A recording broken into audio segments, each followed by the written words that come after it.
Hi, Mandy Curry with Healthy Kids Inc. So excited to be here with you today as we kick off an awesome interview series with one of my greatest friends from high school, Carrie Fick. Today we are talking about autism, ADHD, healthy diets, food, and the way that the right foods can heal your body and the way that the wrong foods can cause a lot of harm to our bodies. If you are new to this subject, then this information may just blow your mind. Carrie's oldest child has autism, and she's made it her life's work to figure it out and cure it if she can. For as long as I can remember, Carrie's always had this love of science and chemistry.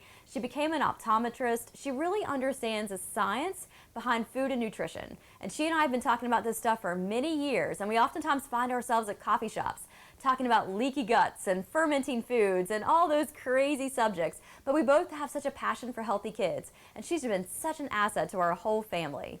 So today we talk about her journey and her tips for keeping kids healthy and free of toxins, and also ideas for parents with autistic kids or kids with ADHD and resources that may help them.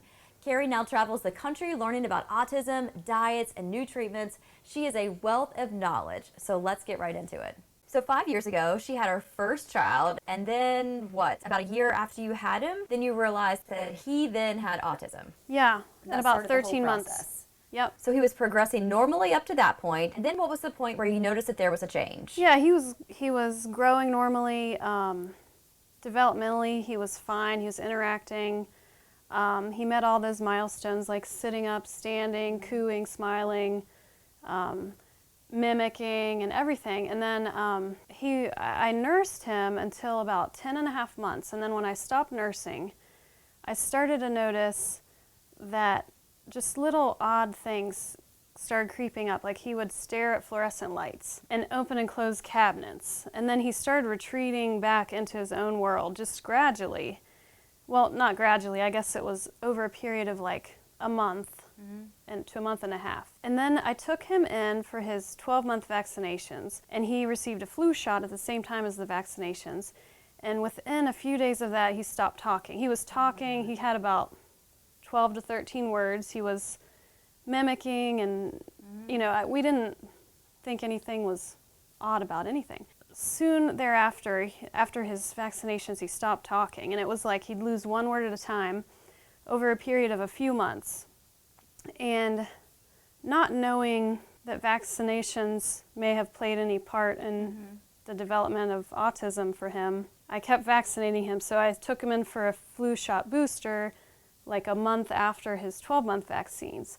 And then I took him in for his 15-month vaccines. And then I finally realized something's going on here.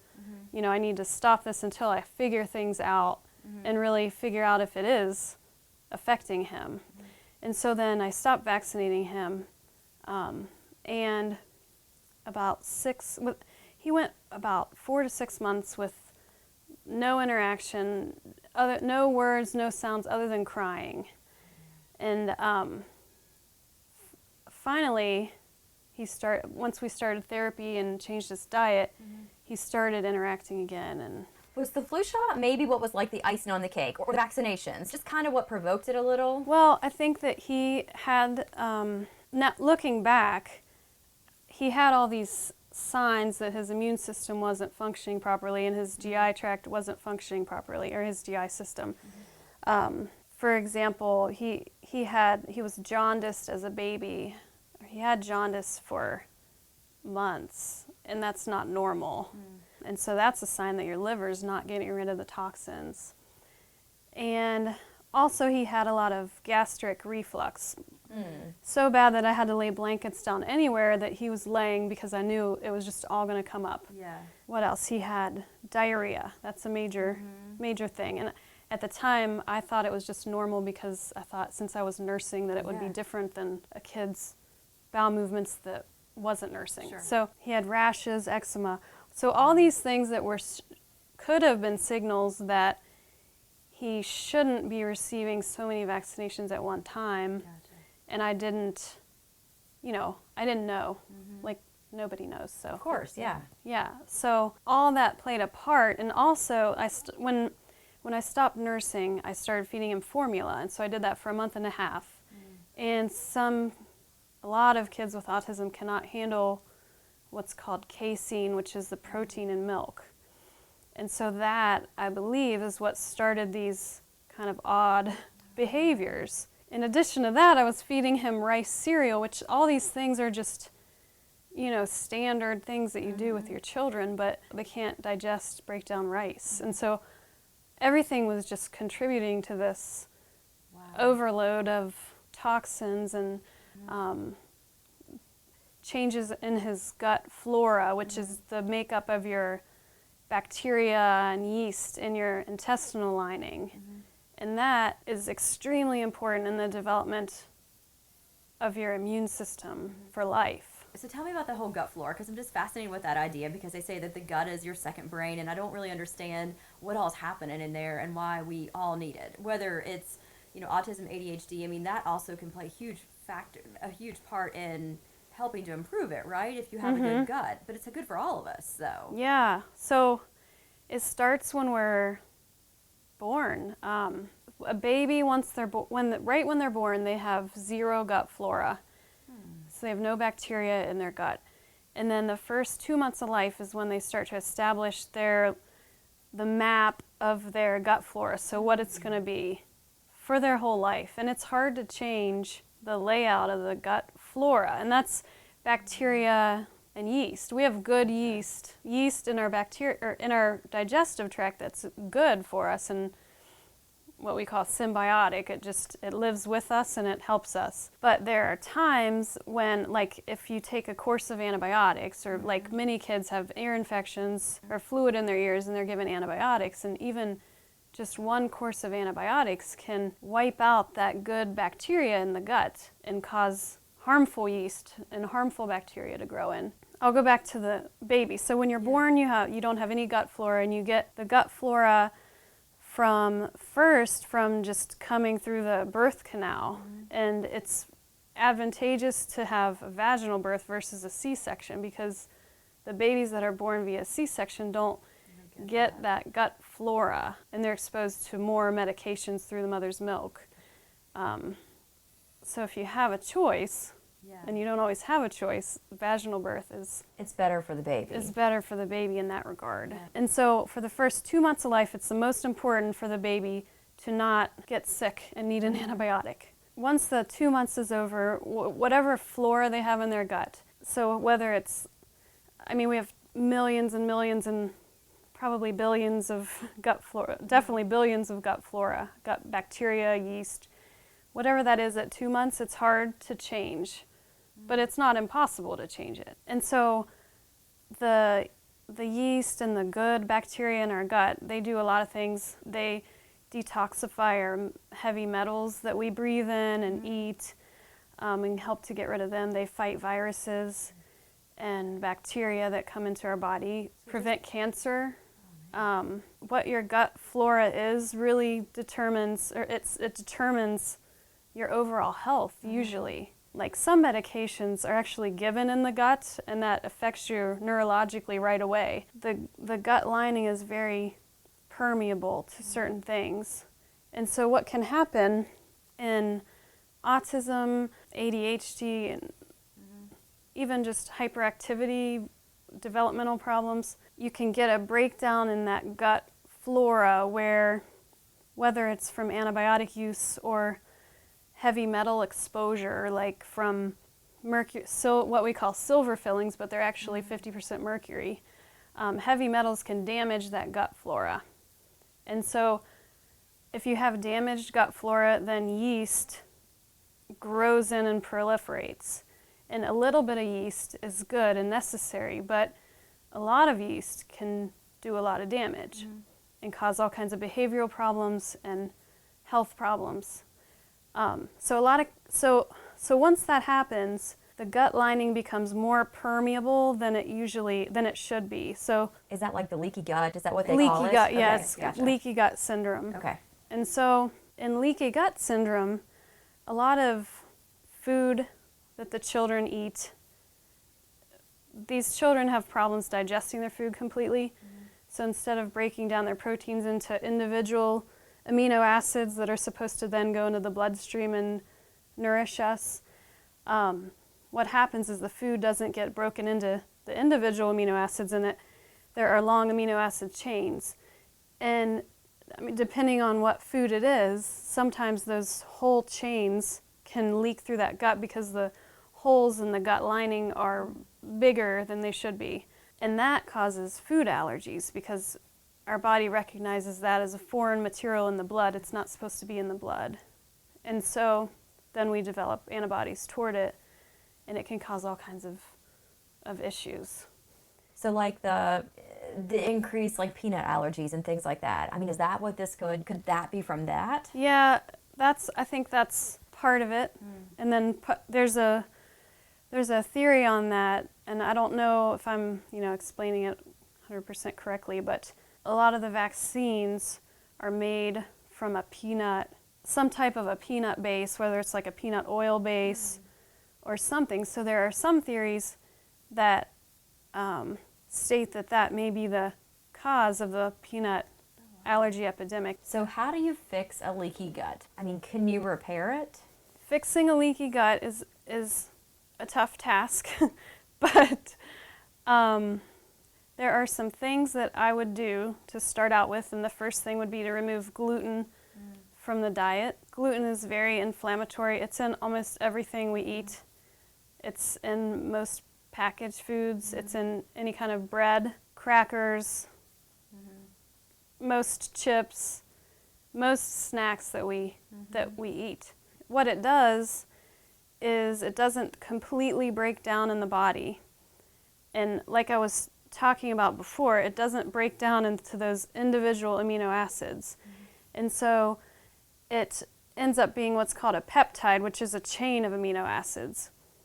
And that peptide is, I think it's called gluteomorphin, and it is almost the same structure as an opiate peptide. It's almost identical. And so when it goes through that leaky gut, it causes opiate-like effects. So that would be why kids, for example, with autism may actually crave the carbs and those types of things that are gluten-filled, because it's almost like a drug to the body because it's seeping through, right? Right. And they're starting to kind of get that. If your child craves something more than what you think is normal, I always hear parents talk about, how would I ever give up gluten? All my kid will eat Is gluten. is his crackers and his bread. That's all he'll eat. And that's a sign that he is just needing that for this opiate dependency. And the same thing can happen with dairy as well. And those proteins are called caseomorphin. And it's the same structure as opiate. And when you have that leaky gut, it leaks through there and it causes like a dazed-like effect and lack of attention, lack of eye contact. And it's always worth trying at least 6-week period of gluten-free, dairy-free, 100%. You can't give them a speck of it. So let's talk about what you fed him and how you kind of got him off of all of this. And you've tried a lot of different things, right? Yeah. So when he was a baby, I breastfed him until 6 months, and then I started rice. Well, I forget what I started right at first. I fed him organic baby food, and then I started just the Gerber rice cereal. This is all before you knew anything. Yeah. Okay. Yeah, and at the time he would eat like bowlfuls of that rice. So it was like more than an adult would eat. It was that addiction type feeling. Yeah, and I didn't know. I just thought he had like a hearty appetite, and and so I fed him all those foods. And once we figured out, okay, something is wrong, and then we started researching, and we tried to remove gluten, or we removed gluten and casein at first, all at once. You can do it gradually if you want to, or you can do it all at once. We just did it all at once. Within 3 days, he started playing with but he started looking at our cats again, or noticing our cats, because he had played with them before this had all happened. And he was much more aware. And was it hard for his body to give it up? Could you see some signs of I didn't, but most people do. It's really miserable for some people right at first, so that's why some people do it over like a 2-week period. They'll remove it just gradually, so they'll give them half this, like if they eat, I don't know, Cheerios, they'll give them half that amount, and then just kind of gradually wean back them off off it. Yeah. Then we realized soy was probably an issue too for that same reason. It's that same type of protein that also has an estrogen effect on the body. It's like a hormone that they're eating. So soy formula is not a good idea for your baby. Wow. But yeah, it's just estrogen basically. And so we stopped soy as well. And we didn't notice any big wows with that, but we just knew that it wasn't completely healthy. So we just stopped that too. We did the gluten-free, casein-free, soy-free diet for a year, and we definitely noticed a lot of gains from that in his development. But he still had loose stool, and I mean, it was not normal. So we knew that he still had a lot of Something still going on. a lot of what we call gut dysbiosis, which is just the gut bacteria and yeast are just too much of the bad thing, basically. Too much yeast, too much bad strains, too many bad strains of bad bacteria. So then we moved to a diet called the specific carbohydrate diet, which was really good for him. And so you stay off of those same things. You stay off of gluten, casein, soy, but you also remove grains such as, you remove rice, corn, sugar, no sugar. And so basically what he ate was mostly vegetables, fruits, meat, egg, and nuts. Gotcha. And you start out, there are different phases to the different stages to the diet. You start out with the most easily digestible so that the child's gut can start to heal a little better. But the whole idea of that diet is that this diet just involved feeding them foods that didn't need to be digested. So instead of complex carbs or double sugars, they're just fed single sugars in fruits and vegetables that don't need to be broken down. Because one of the biggest problems, or one of the reasons that diet is so important, is that if they can't break down their food, then that undigested food sits in their large intestine and basically rots. It's just food for the bacteria to feed off of and the yeast to feed off of. And so then it just is a big cycle. And a big thing is sugar. If you have a yeast problem and you eat sugar, then that's what they eat. That's what they thrive on and grow from. So what does his diet look like now? now he's on the GAPS diet, which is really similar to specific carbohydrate diet.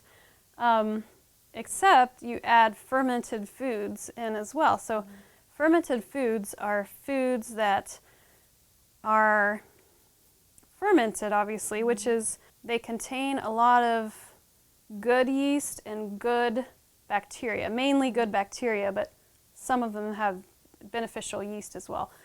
But anyway, there are foods like sauerkraut and a drink called kombucha, which is a fermented tea, and it's really good. It tastes like sweet tea.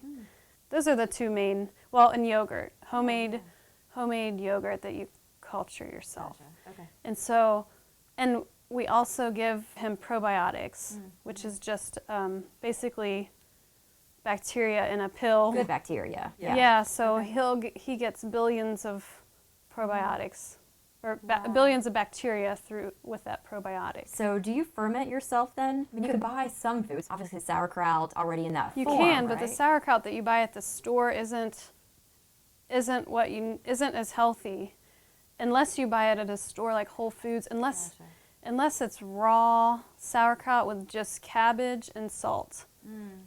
So you really resort to just making your own. Yeah. Yeah, and I buy some at some of the health food stores just to save some time. Yeah, no doubt. What is the time frame involved in fermenting? For sauerkraut, you cut up a bunch of cabbage into whatever size you want, usually like little strands, like you see like coleslaw type strands. And then you knead it, and that brings all the moisture out of the cabbage. And then you salt it, and you put it in we have what we call a crock. And then you let it sit for 3 weeks and then it's done. So it's really not that hard. Yeah. Does it taste different?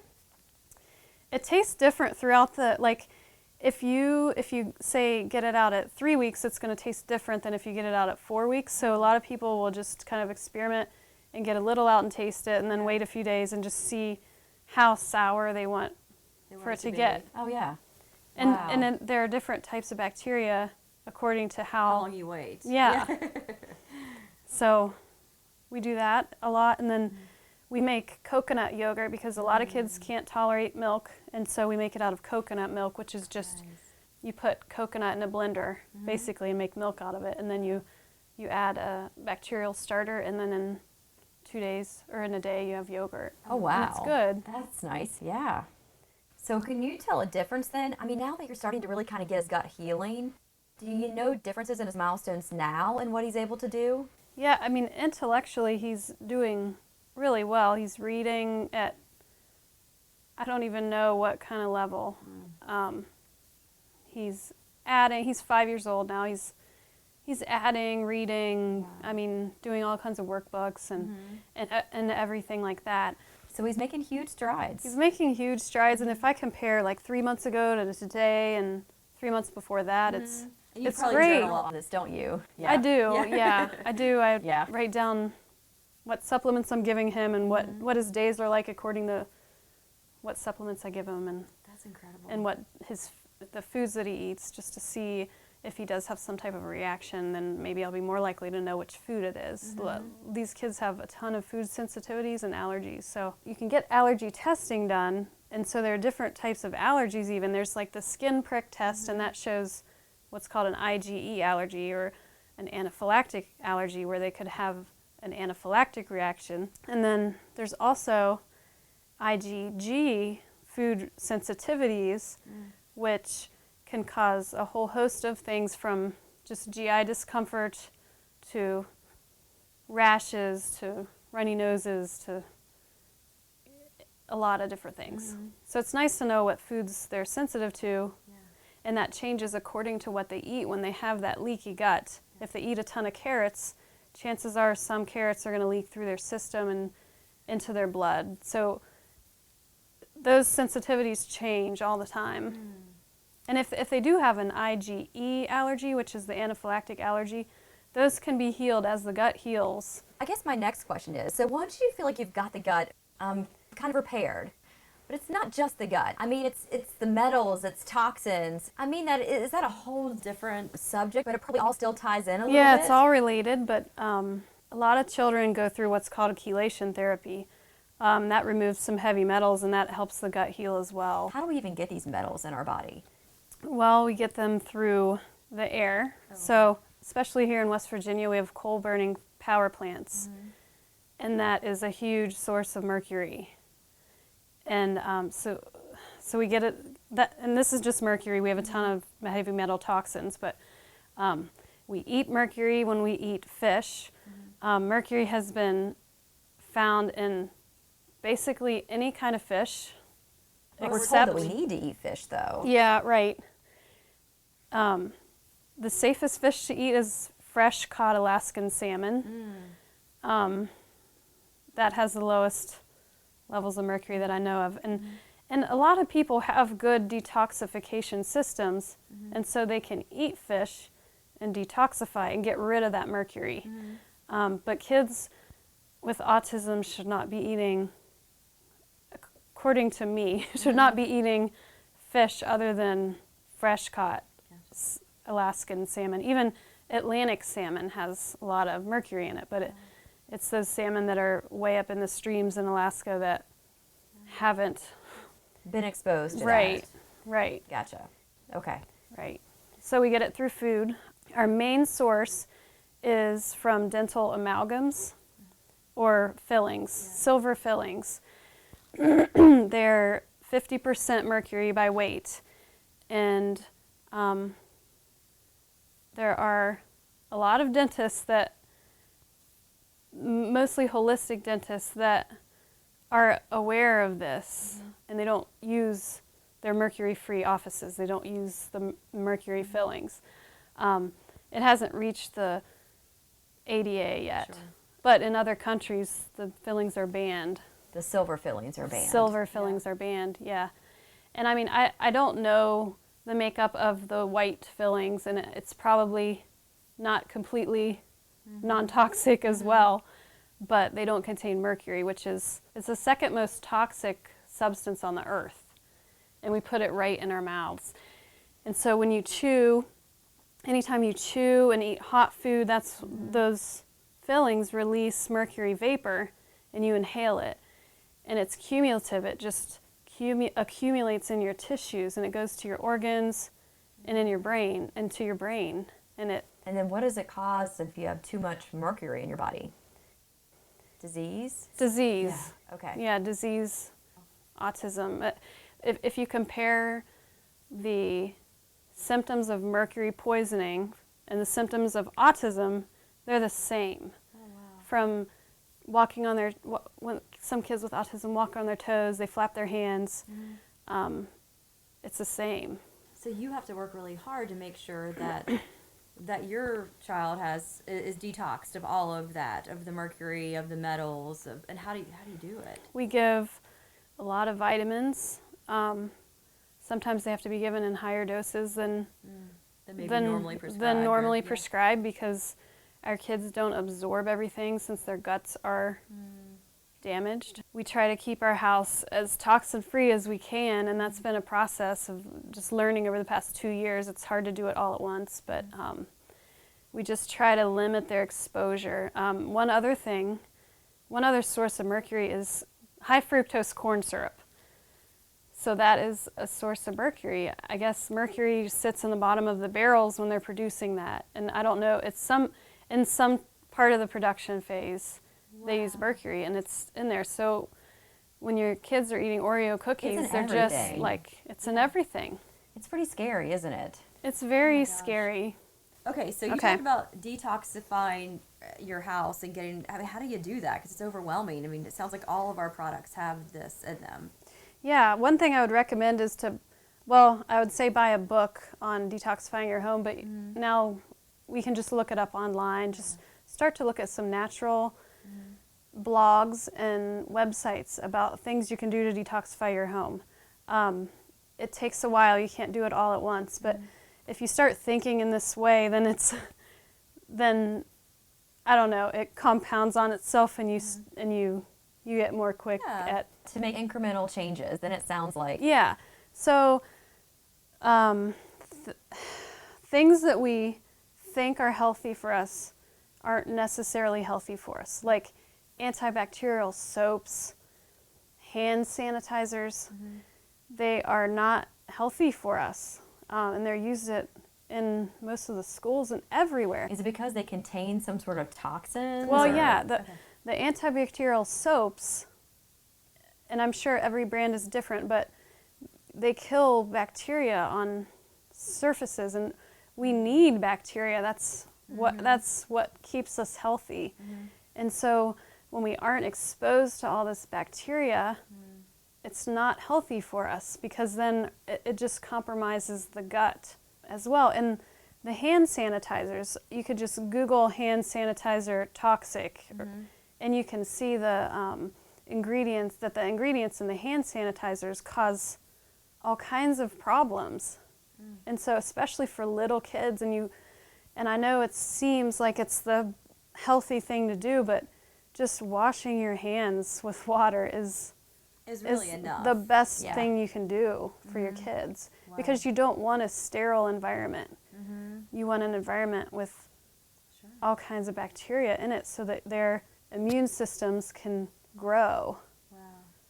What about things like air fresheners, candles? I assume that's probably anything that you can smell goes right to your brain. So any candles, you can buy natural candles that are fine, but most of the candles that we have in the stores are just neurotoxic, just toxic to your brain, basically. And so it really involves a different line of thinking when you're trying to detoxify your house. And so, candles, air fresheners are not good for the health of your children or yourselves. What about pots and pans? That's always a big question. Yeah, so pots and pans, in our house we've switched to nickel-free stainless steel. Wow. And we also use cast iron. Mm-hmm. So the pots that we used to have were the traditional non-stick, mm-hmm. and then we had a few aluminum pots from my grandma, mm-hmm. you know, back in the day. And aluminum pots, the aluminum in the pots gets into the food that you cook and you eat it, and it's similar to mercury in that it can accumulate in your brain. And they've done all kinds of studies on Alzheimer's mm-hmm. patients, or through an autopsy, they've found high levels of aluminum in their brain. Oh, wow. So we know that aluminum causes problems as well. Mm-hmm. Aluminum added to mercury, it's not just an additive effect, it's an exponential effect, which means, I mean, we don't know how many times greater. When they work together, as they do in a lot of most vaccines, mm-hmm. we don't even know what the effect is, but we know that it does. It's not just the effect of the toxic effect of the aluminum plus the toxic effect of the mercury. Mm-hmm. It's that times potentially hundreds. And so all of our shots that our kids get, mm-hmm. even though they removed thimerosal from them about 10 years ago or so, there still are trace amounts of mercury in each vaccine. And so they say they're mercury free, but mm-hmm. There is up to 3 micrograms of mercury per vaccine, and it's this. I believe that the CDC said that the safe amount of mercury is like 0.1 microgram, and so each vaccine has up to 3, and they sometimes get, 6 to 8 vaccines in one visit. So wow, it's just too much for the body. It's just too much for their immune system and their guts and their body. Wow. And a lot of the vaccines are for STDs, well, not a lot of them, but like babies are given a hepatitis B shot within 12 hours of birth, and that's an STD. And so it was put on the schedule at that time out of convenience, because they knew that everybody would be able to get the shot. They're trying to eradicate the disease, and that's the one time that they have everybody available to get the shot is when they're born. But it's not in the best interest of the baby's health, especially if you don't know if the baby's going to have liver problems and and have jaundice. Yeah. Wow. So much information. Yeah, I got off on the sidetrack. I love it. All right, so talking a little bit more about all of your household stuff. So what about cleaners? So for household cleaners, now we do not use your standard scrub. Mm-hmm. What is that bathroom? Scrubbing bubbles, things like that. We used to, even when my son was little. I didn't know. Yeah. But we use vinegar, baking soda, apple cider vinegar, and that cleans everything just as well. Mm-hmm. And your kids don't have to breathe in all those toxins, because if you think about it, if you really think about what has to happen, they inhale them, or they absorb it through their skin if they're mm-hmm. crawling on the floor, and then it has to go through their blood system, through their gut, and they have to try to excrete it, and it's just not worth it. And if you just use vinegar, water, and put some peppermint oil in it, it cleans your house just as well. So even the products that promote that they're kind of free of harmful chemicals, we should probably still, just to be safe, just stay away. Yeah, I mean, you want to look at the labels and see. I'm sure there are some companies that make decent products. Yeah. So, but it's just easier just to use your basics. Yeah, that makes sense. And baking soda is a good abrasive, and that's good. We use baking soda for the laundry, and one of the most toxic things you can use is a dryer sheet. And they make natural dryer sheets. I don't know what's in them, but you can go more natural with that. But those clothes are on your kids all day. Wow. And then another big thing is flame retardants. Mm-hmm. Everything is sprayed with flame retardant. The couches, the cars you buy, the clothes that your kids wear, the pajamas. And so what we always do is buy the cotton pajamas that have the signs on them that say that they are not flame retardant, because they soak into your skin and they get right into your bloodstream, and then you have to excrete them, and not all kids can, and then they build up in your system. And they come out in your hair. We've had hair tests done on our kids, and the flame retardant, even though we have flame retardant pajamas, it's just on everything. And so just thinking that your body has to actually process it, detoxify it, get rid of it, it's just not worth it to try to put that stuff on your kids. What about plastics, the whole BPA? I mean, what is all that? That's another thing we've gotten rid of. We have all, well, with our dishes, we use all glass dishes now. And we don't use any plastic for storage. I used to use saran wrap all the time. We don't use saran wrap. We don't put our food in anything plastic, especially fatty foods. It absorbs that BPA and the other So things glass that are in is the plastic. safest then. Yeah. One other thing that I just thought of that's important is lead exposure. And so we try to decrease that as much as possible by not having, and this is a hard one, but like not having a lot of plastic toys when your kids are little and they're mouthing them and touching them. It gets through their skin, and lead decreases the IQ, and it's not good to have. Most crock pots have lead. Oh geez. And so I don't remember the name of ours. I don't remember the brand name of ours. Hamilton, no, I don't remember the name of it. But you want to look for a crock pot without lead. Without lead. So obviously this is a lot for parents to take in. So if they could maybe just think of like 3 steps they could take to try and just get their home a little less toxic, then what would maybe be the top 3? Maybe the candles, air fresheners? Yeah, that would be be a good easy. start? That would be what I would consider to be easy. Remove anything that has a scent and it's not natural. Like essential oils are fine, they're healthy, but airwick, all those things, they're not good. I would do that. I would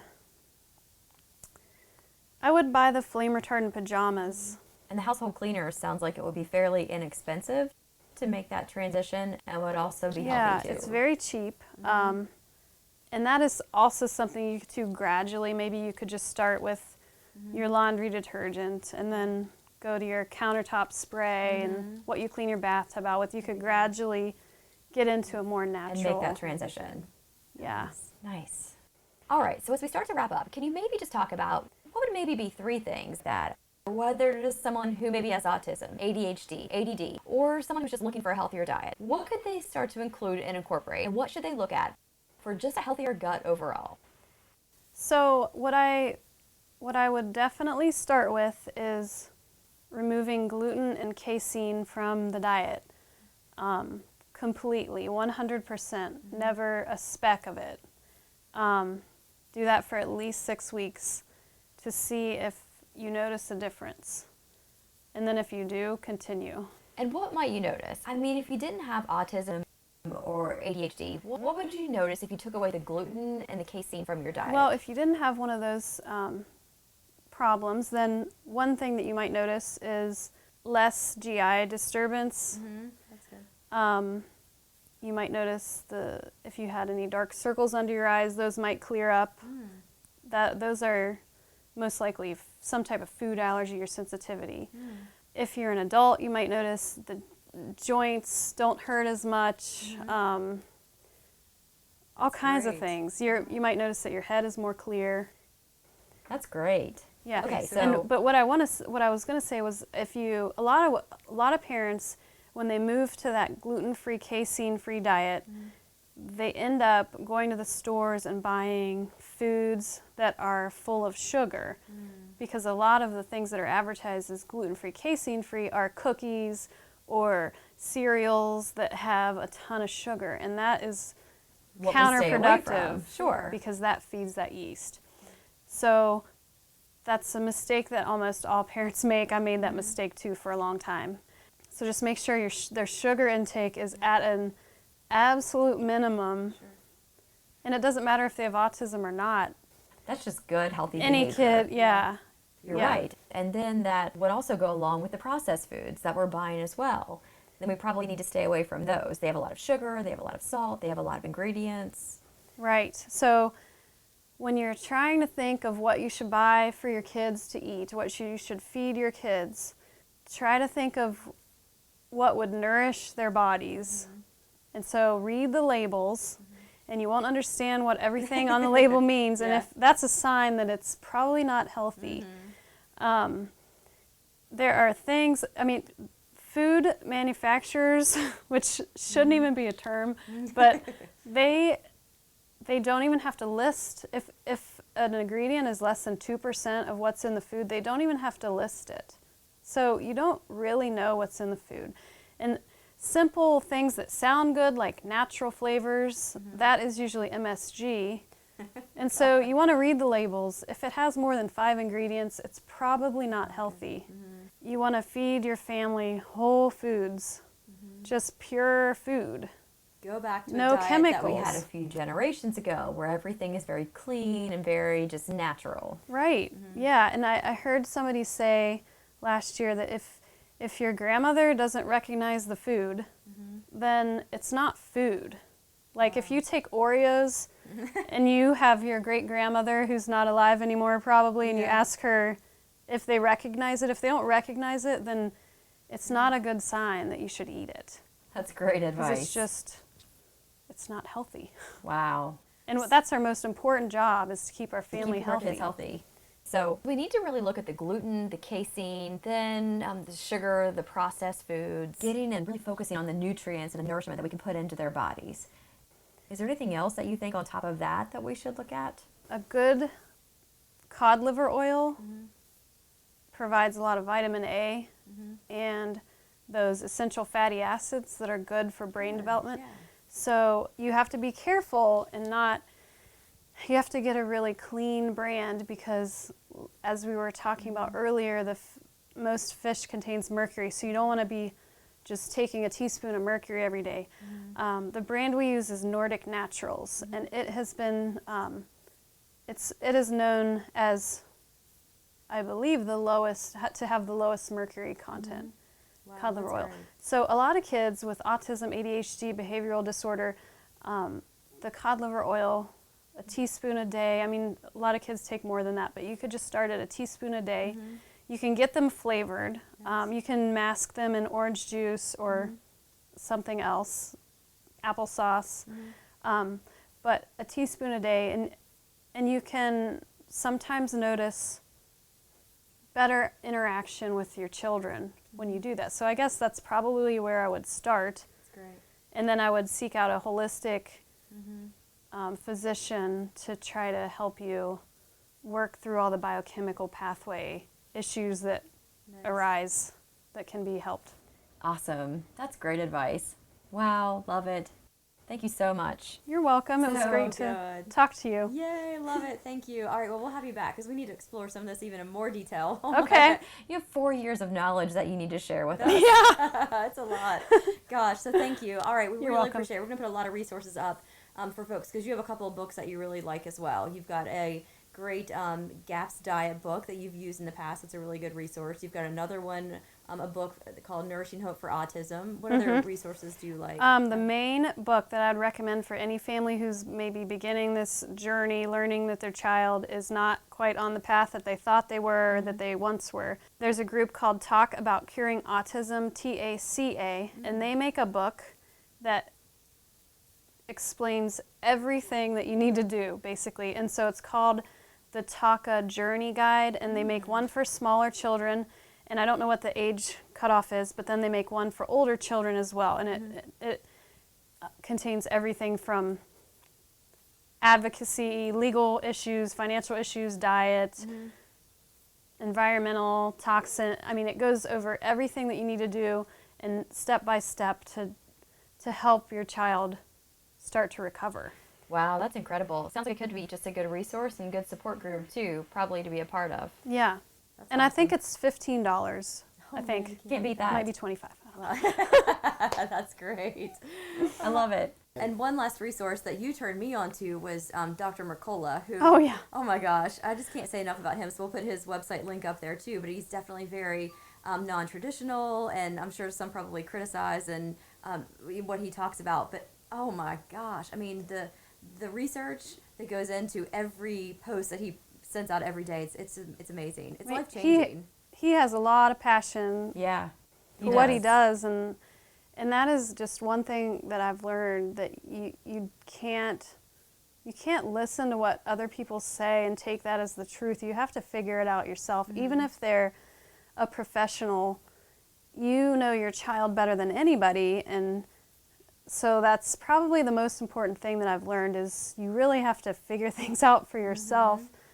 And there's nobody else that's going to heal your child other than you. And you can go to different professionals and just take bits and pieces from what they say, and you develop your own treatment plan, really. Wow. And you heal your own child. I think that's really good advice for adults too. I mean, the same thing. We know our bodies better than anybody else. So we really need to just kind of pay attention to what's happening and to the signs and signals that our body's giving us. Yeah. So that's really good. Wow. All right. Well, we're going to put all these resources out for everybody to have. And thank you again. This was incredible. Loved it. So much information. Good. Yay. Thank you All for right. having me. Yay, good. All right, we'll be back again soon with another interview, because we're going to keep talking more about the healing effects of food. So we have another great interview coming up for you soon, talking about what happens when you take sugar out of your body and how much it can heal you and make you feel so much better. So stay tuned for that soon too.